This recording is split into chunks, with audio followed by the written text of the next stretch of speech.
Hello and welcome to part 8 of this mini series of trading problems. Today we're going to look at another big problem that traders have and how we can fix that with time and price. Remember, all the solutions that I'm providing is by looking at things from a time and price perspective, and how time and price calculations together can really help us overcome many of the problems that traders have. And without further ado, let's take a look at what we've got today for problem number 8. All right, so this one you're probably familiar of, FOMO, the fear of missing out. Now, there are two things to this. One is the pressure to trade. We're so used to working every day, 5 days a week or 6 days a week, or however long you're working. And we're used to working like 9 to 5 or 9 to 6 or whatever your routine is, that we feel like we need to make a trade every day. And also the term day trading doesn't really help us because it feels like we've got to put a trade in every day, but that is not the case. We cannot be trading every day because the market doesn't give us an opportunity every day. But we feel this inner pressure to work because we're so used to working every day that we feel like if we're not trading, we're not working, or if we're not making money, we're not working. So that's one aspect of it. And the second thing is the comparison to others. We see a lot of people on YouTube posting a lot of trades. Actually, I've stopped doing that as well because I was actually doing quite a lot of it when I was doing the challenge in the beginning of the year, and I thought that was not a good idea afterwards. So like after the 6 weeks, stop the posting of the chart because we're kind of like 4 or 5 times the account in 1 month. So it grew so big that some of the guys said, well, we can't grow the account 4 or 5 times. And I said, don't compare to me. You must not compare yourself to anybody else.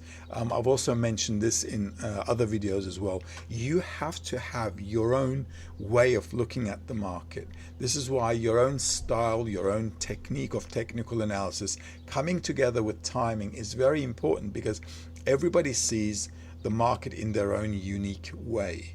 So if you've had the education and the mentoring or the coaching or whatever, you need to have some education on technical analysis. If you had that technical analysis, then what you can do is kind of like add technical analysis and timing, bring them together to trade on the swing day, at the swing hour, at a good price according to that technical analysis. Then you won't be missing out because you know what days to trade, what days to look for breakouts or reversals in the market, and what hours to trade, and you're not sitting in front of the screen all day long. This is very important, because if you're sitting in front of a screen for like 5, 6, 7, 8 hours trying to catch a trade and nothing has come up, a lot of traders feel frustrated, and then with that emotional drive they do an impulsive trade, and this is not the way to trade. So from a time and price perspective, this is how we can take care of this. As usual, let me open up a chart. Okay, for example, just open up the SP 500. So this is SP 500. Now, you guys know, with all the tariffs and everything, world's all shaken up with everything.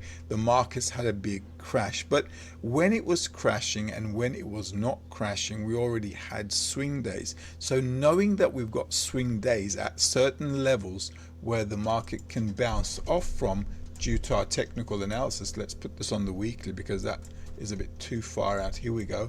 And let me squeeze this a little bit. This is the weekly. So by knowing that at which level we've got a goodbye kiss, the bar that we're looking out for, this is the weekly, by the way, what days of the week is going to be a swing day? If I know that in advance and I have the swing hours in advance, then I can say, okay, you know what, let's do this on a swing day at a swing hour. So if I now go back to last week, by the way, today is the 14th of April, Monday. Right here we've got the SP 500. So this is going to be a up or a down day, but this can pretty much go into a breakout day because we're right on the edge at 49, and the highest it did was 49.53, slightly above that. So the market still has room to go up. Now, last week, remember, that was our swing day, for the indices. So we had the 7th, okay, so that's a Monday, Friday, Thursday, Wednesday, Tuesday, Monday.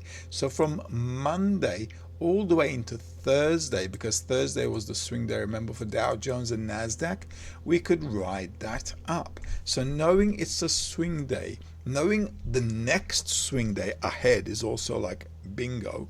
Then I've got the swing hours, and then all I have to do really is just bring the swing day, swing hour with the price of my technical analysis together, and that's it.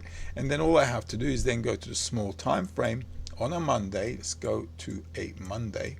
All right, so this is Monday here, and then match the swing hours. Okay, so if the market came down into Monday, I'm looking for swing hours because it also matches that weekly chart that I've got in terms of a good buy kiss and the manipulation bar on the weekly, right? So then all I have to do is go into the 7th of April. Well, let's take a look at 7th of April. 7th of April. Let's take a look at the swing hours on Monday.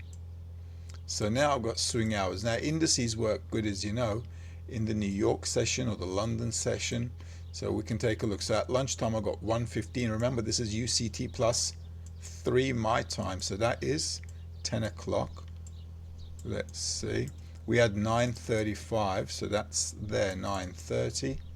I've got 1:35, so that needs to be there. So 1:35 is, as you can see, a top there. So from the low going into 1:35, and then targeting 9:55 to 10:35, all right, on the 7th of April. So if I know this already, 9:55 to 10:35, then that's already bingo. Then I've also got a note here. I've said be careful as we get closer to 6:15 to 7:15. Okay, so obviously some volatility is going to happen there. So if I mark in 6:15 and 7:15, let's see where that is. 6:15, it should be around here somewhere. That's your 7:15 there, and that's your 6:15. So as we get there, you can see the volatility. Remember, 6:15 is going to be just there, and exactly at 6:15 that volatility is over. Market begins to pick up. Now look at Tuesday. It pulls back, but it does not go lower than Monday, because if the swing day is right, worst case scenario, it should be a stop sweep on the next day or another day, but it shouldn't close lower if I've got the swing day right. Okay, if it closes below, it's obviously going to be a breakout going to the downside. Okay, or if it's going to be a breakout to the upside, but that's your low. So Tuesday market comes down, retraces from the highs. This was also a swing hour, you'll recall. Comes into Wednesday. Wednesday market goes up into Thursday. Thursday was a swing day, and you can see the market comes into the PST level, which was on that day, you'll recall, that level there. Okay, we had this red line here coming like this, okay, and that was the fall. All right, now we've got a new setup because it's the 14th, it's a Monday, and now we're here. So now if this is a swing day, if I calculated the swing day correctly, this could turn into a breakout there. Remember, a swing day in the intra-week swing days can be a swing or a breakout. So if I've got a setup like this, that's an impulse, and that's a pennant formation you can see here on the daily. We could get a pretty much good push up, okay, and that could be the way to go. So if the market comes down first, okay, if the market comes down first, we'll be happy to buy, but I'm not happy to buy at the tops. Will we sell at the highs? We can sell at the highs, but we have to be a bit careful. Why? Because if it does turn into a breakout day, why should it turn into a breakout day? Because we're right on the edge of the PST. Last week it was like that as well, but the market was trending nice and easy down, and this impulse wave was a follow through on the pullback. Now the impulse wave, now the pullback can lead to another push up. Okay, so we need to be a bit careful, but I'm not worried about buying, because if the market does come into our trading hours on Monday, okay, then would like to go up with it, not a problem. You can play both sides of the market as long as it matches your technical analysis. And if you're going to follow it up, you obviously want to do it somewhere down, down, rather than buying at the tops there, because it's going to be risky. Okay, so using time and price is pinpointing to you the price you can trade at the time and the day you can trade at. So you got no fear of missing out, because all your variables are already there and you're not stuck in front of the screen, you know, watching everything for hours and hours trying to wait for a setup. Okay, I hope that helps. Time and price, really just bring it together. The swing day, the swing hour, the price, you can do your own technical analysis, it's not a problem, and if you bring it together it'll just be fine. Okay, by the way, I'm also putting up an article for everything, for all the videos, and also I've got a bunch of articles here from like ages and ages ago. You can see they're like going back all the way into 2022. So if you like reading, if you go to globaltrader.club, the blog section here might be worthwhile, you know, to pick up some reading as well, if you enjoy reading anyway. And that's basically it, guys. All right, so no need to have FOMO, because first of all, you don't have to compare yourself to anyone. Use your technical analysis, bring the timing together, and then you'll be relaxed because you know days, hours, and prices. Have a good day.